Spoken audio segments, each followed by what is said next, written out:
Alors, bonjour tout le monde, bienvenue à nos portes ouvertes virtuelles. Je suis en compagnie de Josée Fossé, enseignante en cuisine.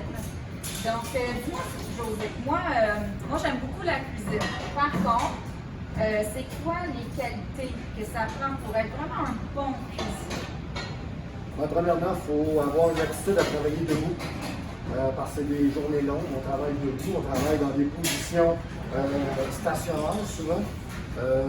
Lever des charges, on parle de lever des postes de viande, des postes de pommes de terre, des chaudrons, mais aussi une résistance à la chaleur, une résistance au froid, étant donné qu'on va travailler aussi dans des endroits réfrigérés, dépendamment du type d'entreprise où on va travailler. Savoir travailler en équipe, collaborer, essentiellement, c'est des qualités. Quand tu parlais, Josée, de type d'entreprise dans lesquelles on peut aller travailler, moi, je me demande, quand on a terminé notre diplôme en cuisine, justement, c'est quel endroit où on pourrait aller appliquer? Quand on parle de cuisine, souvent, on va penser au restaurant en premier. C'est la première chose qui me vient à l'esprit. Mais il y a les hôtels, il y a les centres hospitaliers, les centres d'assistance, les centres de congrès. Il peut y avoir même travaillé sur des bateaux, dans des camps de vacances. Des traiteurs, des usines pour les cafétérias des employés, des écoles même pour les cafétérias aussi. Donc, tout partout, il y a une cuisine, il y a des cuisiniers. Voilà. Puis j'imagine, avec tout ce que tu viens de nommer, que c'est pas difficile de trouver un emploi. Non, surtout ces temps-ci, on en entend parler beaucoup. Pénurie de main-d'œuvre partout, c'est la même chose dans notre domaine. C'est à l'échelle de tous les métiers, mais le nôtre ne fait pas exception. OK. Puis, quand on apprend la cuisine, de quelle façon ça fonctionne? Peux-tu me décrire un peu une journée typique en cuisine? Oui, premièrement, quand on arrive, bien entendu, première chose qu'il faut faire en rentrant dans les cuisines, se laver les mains. L'hygiène est très importante dans notre métier. Et après ça, on va faire la réception de la marchandise, donc de tous les aliments, tous les emballages qu'on a besoin. Ensuite, on va faire notre plan de travail pour notre journée, c'est-à-dire dépendamment dans quelles compétences on est. On va établir une liste des choses qu'on a à faire. On va commencer notre production avec des démonstrations de la part de l'enseignant, des explications. Et ensuite, on va faire la finalisation des plats, encore une fois, dépendamment de la compétence dans laquelle on est. Oui, puis parlant des différentes compétences, j'imagine que quand même certaines compétences qui sont un peu plus théoriques. Oui, on a quelques compétences théoriques. On a qu'à penser à conception de menu, par exemple, parce que être un chef, c'est pas juste de cuisiner. Je ne dis pas qu'on va faire des chefs avec nos élèves. On va faire des cuisiniers et avec l'expérience, ils vont devenir des chefs. Mais il faut quand même les préparer à ça. Oui. Donc, conception de menu, on va apprendre à faire des menus, on va apprendre à calculer comment les vendre aussi à un prix intéressant. Donc, il y a un peu de mathématiques aussi à avoir là-dedans. Il y a du vocabulaire du métier, il y a tout ce qui est volet hygiène, santé, sécurité. Donc, tout ça, c'est bien important aussi. Ça fait partie du programme. J'imagine aussi qu'à l'intérieur du programme, on peut aller se former dans vraiment un milieu de travail. Tu parles de stage? Je parle de stage. Tu parles de stage? Ben oui, on a des stages. On a un stage de 3 semaines en milieu de travail. Un stage qui est trouvé par l'étudiant.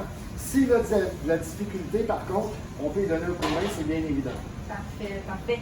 Puis, quelqu'un qui aurait aucune expérience dans une cuisine, vraiment dans un restaurant ou quoi que ce soit, est-ce qu'il pourrait venir s'inscrire, même s'il n'y a pas de base? Ben pourquoi pas? On est là pour vous montrer le métier, on est là pour vous apprendre les techniques de base. Donc oui, si vous avez de l'expérience ou même pas d'expérience du tout, vous êtes les bienvenus, c'est bien évident. Parfait. Puis, à l'intérieur du programme, avec toutes les années où tu enseignes ici, Josée, peux-tu me dire c'est quoi que les élèves aiment le plus? C'est surtout, premièrement, de découvrir des produits. Pas nécessairement de découvrir des produits qu'ils ne connaissaient pas, mais de découvrir comment cuisiner correctement le produit. Okay. Souvent, les élèves ont eu des mauvaises expériences et sont restés accrochés à ces mauvaises expériences-là avec les produits. Et là, tout d'un coup, wow, c'est donc bien bon! J'avais jamais goûté ça comme ça. Alors, ça plairait qu'ils aiment ça. Bien entendu, les services, quand on est à notre restaurant d'application, quand on est en banquet, les élèves adorent ça aussi. Oui, parce qu'effectivement, ici à l'école, on a un restaurant pédagogique qui s'appelle l'Ardoise. et qui permet aux élèves d'aller pratiquer des vrais services avec des vrais clients. Donc, ça donne le côté un peu plus au niveau de la gestion du temps, de l'organisation. Tout à fait. Tout à fait. Super. Puis, est-ce que j'ai besoin d'avoir mes propres instruments de travail ou si on va me prêter des choses? Ben, on a de l'équipement qu'on prête aux élèves. On parle ici de couteaux. Parce que c'est sûr qu'on ne demandera pas d'amener vos chaudrons. On a tout ça. Mais pour ce qui est des couteaux, on fournit des couteaux. Okay. Si tu veux apporter tes propres couteaux, comme certains de mes élèves ont, ben oui, effectivement, tu peux les apporter, il n'y a aucun problème. OK, donc on va me fournir une base et je peux peaufiner après avec des choses qui m'appartiennent.